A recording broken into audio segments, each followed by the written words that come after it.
I'm accustomed to speaking to groups of 12, not this many. Thank you all for coming. And I know that the reason that you're here is because that little girl, Caylee Anthony, touched you the way she touched the rest of us. So I credit your enthusiasm completely to her. And I really appreciate you being here. Obviously, this trial was a great deal of trauma to a lot of people, a great deal of work to us, a great deal of the credit for my being able to do this case has to go to my wife, Rita, sitting over here. You know, this trial was, to a large extent, all-consuming. And I know that a lot of normal life, you know, went to her. And I couldn't do what I normally would do at home, so it was difficult. The trial was very much a labor of love for all of us, Linda and Frank and I. It wasn't just, it touched us as it touched you because of Caylee, but for us, it was a fascinating case from every perspective, from the perspective of the law, from the perspective of forensics, from the perspective of just being involved in something as exciting as this. I really appreciate, and I want to thank the folks at HarperCollins and Lisa and the team that she put together for helping me be able to put all of this down on paper when it was still fresh.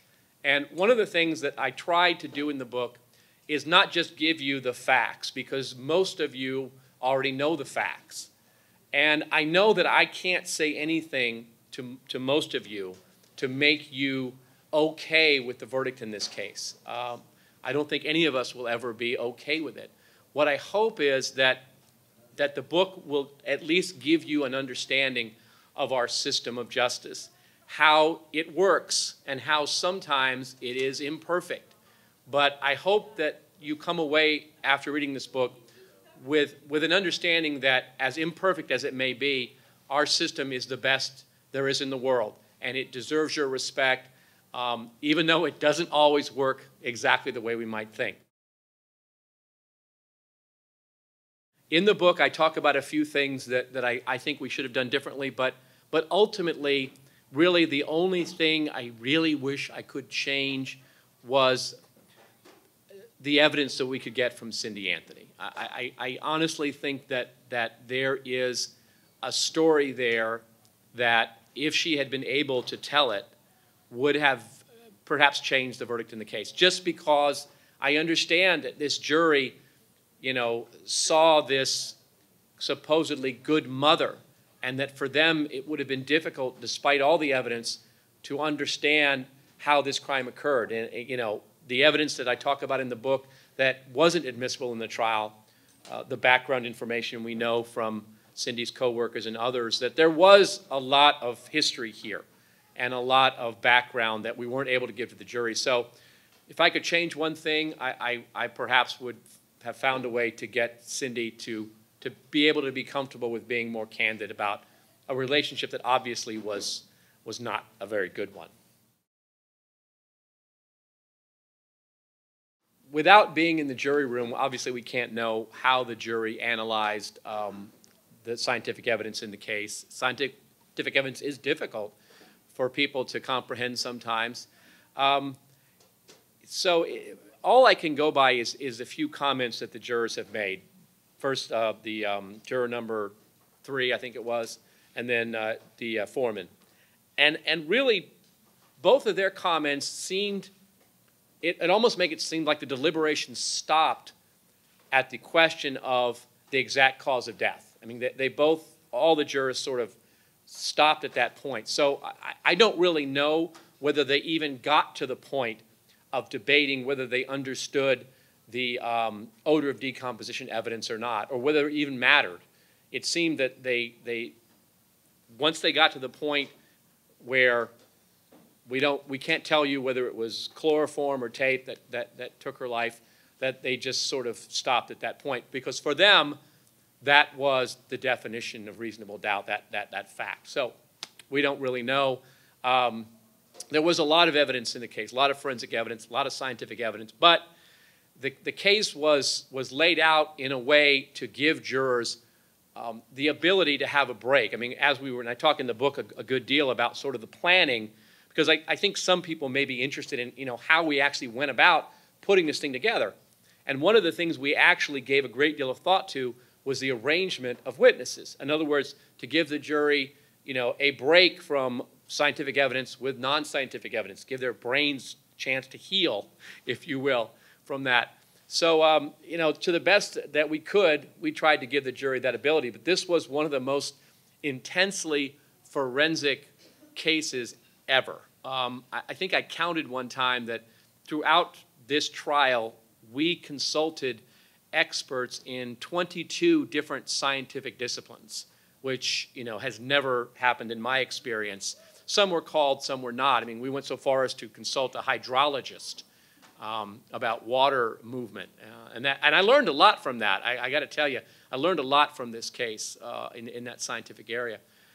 You do your best and you hope people will understand it.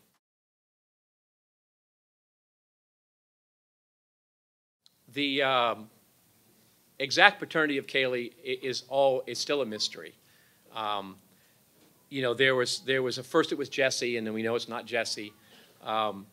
There was some story about someone in Georgia by his particular name that was killed in an automobile accident. And in fact, the police investigated and found that a person by that name actually had died in Georgia as described.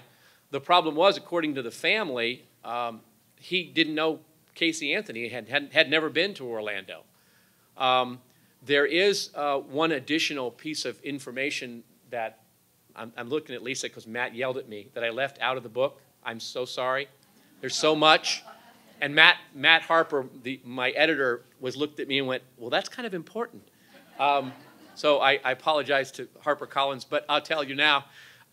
According to her statements to the psychiatrist and psychologist, she implied that Caylee was the result of a date rape, sort of a situation where she was at a party, passed out and woke up feeling like something had happened, and some months later realized she was. So the stories just keep coming and they keep being varied. But we know that Lee and George were not. That we know for sure. That's what Marcia Clark thinks, for whatever that's worth. I don't know. I mean, you cannot overlook the importance of appearance and the importance of impression. And we saw one Caylee Anthony in hearings who was very involved, very assertive. I remember one I thought was a hysterical moment when she didn't like something Jose was doing. She's like hitting him on the arm. I love that part. She could do what I couldn't.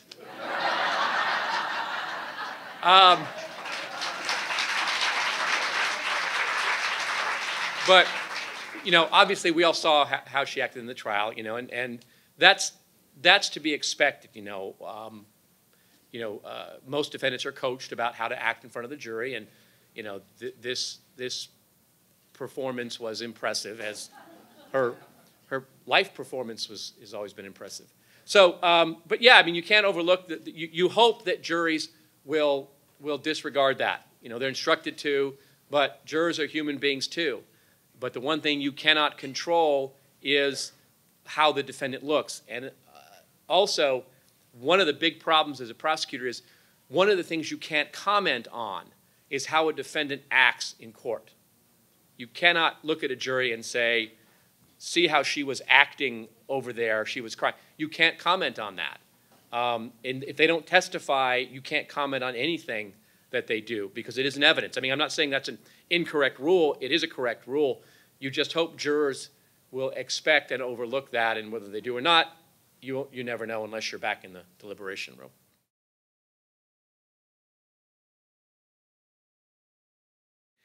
I've tried over 300 cases in my career, and some of them were little drug cases, little, or robbery cases or burglary, lesser crimes, and it is so rare to have a jury not ask a single question. it is very common for jurors to ask for testimony to be read back to clarify legal issues. That happens a lot too.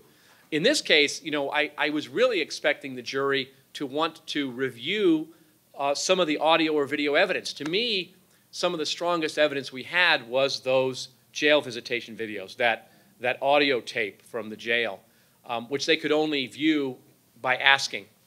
And it did surprise me that they never asked for any of it. Didn't have any questions. So, it just goes back to that idea that for whatever reason, this jury, or majority of them, focused on this one thing, and this one thing that we couldn't give them. We can't make up evidence. We can't create something that isn't there. And they sort of stuck on that, and that was, for them, the end. And so it did surprise me, though. That decision was made after I left the state attorney's office, so I can't speak to it directly. But I will say that when as a prosecutor you look at something like that, you have a case where someone perhaps has lied and it can be proven that they lied, but you have to ask yourselves, what does my community get versus what does it lose? And while it might be satisfying on some level to not let someone get away with what you perceive to be lying under oath, I can see from their perspective the specter of the circus all over again, because her trial would have been a circus to equal the circus that we had just been through. And I can't really fault anybody for saying, you know what our community will gain from this case isn't really justifying what it's going to spend, not just in money, but in time and effort, and maybe it's just better to let things move on. So it might be more ego gratifying to say that, oh, well, we always thought we were in trouble, but I didn't. I wish I could say that I did, so I would sound smarter than I am, but I felt the case went really well. And when we came back after 13 hours, whatever it was, the thought in my head was that the George argument was eliminated by the suicide letter, and I thought, well, if they've eliminated that, then we should be in pretty good shape. And so, I talk about in the book about little tricks I've used over the years to try and figure out what the verdict is, 2 seconds before I actually hear it, just for my own satisfaction. And I'll never forget the image of the clerk's eyes dropping down to the bottom of the page, which was like the worst thing you could see, and just going, oh. The way a verdict form is set up, it has first-degree murder and then the lessers, like first-degree murder, second-degree murder, manslaughter, not guilty. Not guilty is always the bottom choice. So that's sort of how you can look at a verdict form and say, I know what's going on. I also will always remember Judge Perry, who's a very, very good judge, and he would never allow himself to show an approval or disapproval of a jury verdict. He's too professional for that. But I do remember the oddity of seeing him take one of the verdict forms, look at it, pull it back up, and then sort of put it down sort of hard, and thinking, that's weird. And then I finally realized why. I don't think, I can't really describe to you the experience of hearing those words, because it's just it's just a wow. I mean, I wasn't angry. I didn't want to, hit anybody or throw anything or smirk or anything like that. I just was like, wow, did that, I think I describe it as like when you have an automobile accident, there's this second between when you know it happens and when you sort of accept it emotionally that it happened, where you're going, oh, that didn't just happen to me. No, I just imagined it. So, but after that, you just sort of, you try to be professional, and you try and just sit there and keep your composure and go. And we do that for verdicts either way. I mean, that's sort of a main principle of us, of prosecutors, is that you don't show your approval or disapproval of a verdict either in front of the jury or in front of the defendant. we always say to young prosecutors, you know, if you want to high-five each other, do it outside. Don't do it in front of a defendant. Don't do it in front of their family. There's no reason to be, you know, childish about this kind of thing.